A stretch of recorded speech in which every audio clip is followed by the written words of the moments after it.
अस्सलामुअलैकुम नाज़रीन, सरेआम न्यूज़ के साथ मैं हूं नाइला भट्टी। सबसे पहले शामिल करेंगे आज की अहम खबर।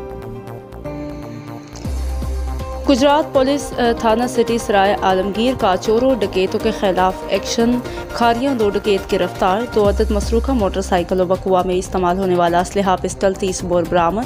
तफसीलात के मुताबिक DP गुजरात मस्तान सिराता बाजवा की ज़ेर क़यादत और DSP सराय आलमगीर सर्कल राय मुनीर अहमद की ज़ेर निगरानी SHO थाना सिटी सराय आलमगीर सैयद शराज हैदर जाफरी और तसव्वुर हुसैन ASI ने अपनी पुलिस टीम के हमरा चोरी और डकैती की वारदातों में मुलविस 2 मुल्ज़िमान दानिश अली वल निसार अहमद सकना मोहल्ला शाही सराय आलमगीर, आसिम बलाल वल मोहम्मद इकबाल सकना राजर कला सराय आलमगीर को नहायत जाफशानी और जदीद टेक्नोलॉजी इस्तेमाल करते हुए गिरफ्तार कर लिया। गिरफ्तार मुल्ज़िमान कब्जा से वारदात के दौरान छीनी गई 2 अदद मोटरसाइकिल माली 3,50,000 रुपये और बकुआ में इस्तेमाल होने वाला असलहा पिस्टल 30 बोर बरामद कर लिया गया। गिरफ्तार मुल्ज़िमान से मज़ीद तफ्तीश जारी है। नुमाइंदा सैयद यासिर कासमी, सरेआम न्यूज़, खारियां।